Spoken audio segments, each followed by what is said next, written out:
ज़कात वाजिब होने की शर्तें। ज़कात वाजिब होने के लिए शर्तें होती हैं जिनका पाया जाना ज़रूरी होता है। ज़कात की शर्तें अगर नहीं पाई जाती हों तो ऐसी सूरत में ज़कात वाजिब नहीं होगी। तो आज यही जानते हैं कि ज़कात वाजिब होने की शर्तें कौन कौन सी होती हैं। ज़कात वाजिब होने की पहली शर्त है मुसलमान होना, आकिल होना, बालिग होना, आज़ाद होना। मुसलमान होना मतलब ये कि काफिर पर ज़कात नहीं होती है। ज़कात वाजिब होने के लिए मुसलमान होना शर्त होता है। अब अगर कोई शख्स ऐसा है कि जो पहले काफिर था उसके बाद मुसलमान हुआ तो उलमाए किराम फरमाते हैं कि उससे ये नहीं कहा जाएगा कि जब ज़माना कुफ्र में वो था तो उस वक्त की वो ज़कात अदा करे। फिर उसी में है आकिल होना। ज़कात वाजिब होने के लिए आकिल होना शर्त है। मतलब ये कि अगर कोई शख्स ऐसा है जिस पर जुनून तारी रहता है और उसका जुनून पूरे साल रहता है तो ऐसे शख्स पर ज़कात वाजिब नहीं होगी।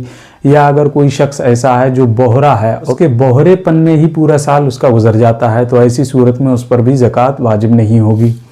फिर है बालिग होना, मतलब ये कि नाबालिग पर ज़कात वाजिब नहीं होगी। फिर इसी तरीके से आज़ाद होना, तो जो ग़ुलाम होता है उस पर ज़कात वाजिब नहीं होगी। पहले के दौर में ग़ुलाम हुआ करते थे। 2 नंबर पर है मालिक निसाब होना, मतलब अगर कोई शख्स है उसके पास अगर सोना है तो वो 7.5 तोला होना चाहिए, अगर चांदी है तो वो 52.5 तोला होना चाहिए, और अगर रुपया पैसा है तो वो रुपया पैसा इतना होना चाहिए जिससे 52.5 तोला चांदी खरीदी जा सके।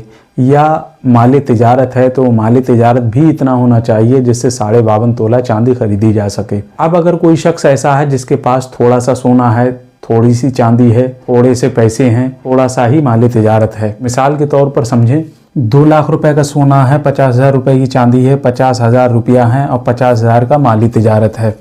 अब इनको जोड़ेंगे 2 लाख रुपए, 50,000, 2.5 लाख, 50,000, 3 लाख, 50,000, 3.5 लाख, यानी 3.5 लाख रुपए हो गए। अब इसमें ये देखना पड़ेगा कि 3.5 लाख रुपए में 52.5 तोला चांदी आ सकती है या नहीं। अगर 52.5 तोला चांदी आ सकती है तो ऐसी सूरत में वो मालिक निसाब हो जाएगा, और मालिक निसाब होगा तो उस पर ज़कात वाजिब होगी। और इन 3.5 लाख रुपए से 52.5 तोला चांदी अगर नहीं आती है तो ऐसी सूरत में उस पर ज़कात वाजिब नहीं होगी। 3 नंबर पर है माल पर कब्जा भी हो। मिसाल के तौर पर अगर कोई ऐसा शख्स है कि जिसका माल खो गया है, अब माल खो जाने की वजह से वो मालिक निसाब नहीं रहा तो ऐसी सूरत में उस पर ज़कात वाजिब नहीं होगी। या कोई ऐसा शख्स है जिसके पास माल था मगर उसने ऐसी जगह रख दिया है, वो रख कर भूल गया है और उसको याद भी नहीं आ रहा है, तो ऐसी सूरत में उस पर ज़कात वाजिब नहीं होगी। तो माल पर कब्जा होना चाहिए। 4 नंबर निसाब का कर्ज से फारिग होना। मिसाल के तौर पर अगर कोई शख्स ऐसा है जिसके पास 7.5 तोला सोना है या 52.5 तोला चांदी है, या दोनों नहीं है, इतना पैसा है जिससे 52.5 तोला चांदी आ सकती है, या इतना माली तिजारत है जिससे 52.5 तोला चांदी आ सकती है, या चारों चीज़ें थोड़ी थोड़ी हैं। जिस तरीके से 2 लाख रुपए का सोना है, 50,000 रुपए की चांदी है, 50,000 रुपया है, 50,000 रुपए का माली तिजारत है,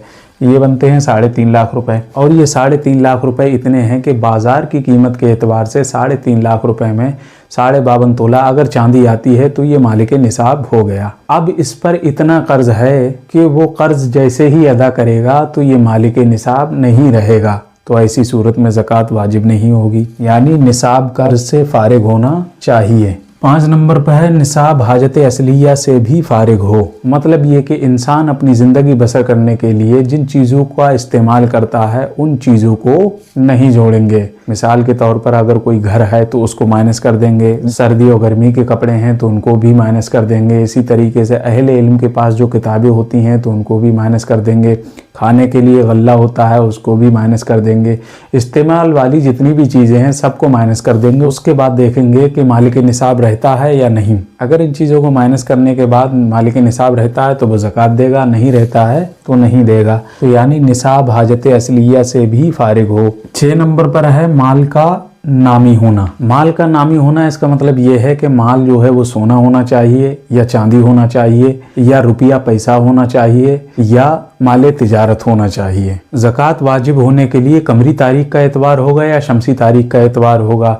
कमरी तारीख यानी चांद की तारीख, शमसी तारीख यानी अंग्रेज़ी तारीख। तो ज़कात वाजिब होने के लिए शमसी तारीख का एतबार नहीं होगा, कमरी तारीख का एतबार किया जाएगा, इसलिए कि कमरी तारीख जो होती है वो अंग्रेज़ी तारीख से 10 दिन कम होती है। तो इस तरीके से हर साल 10 दिन ऐसे ही कम होते जाएंगे, तो ये 36 साल में पूरा 1 साल कम हो जाएगा, और शमसी तारीख में 1 साल बढ़ जाएगा।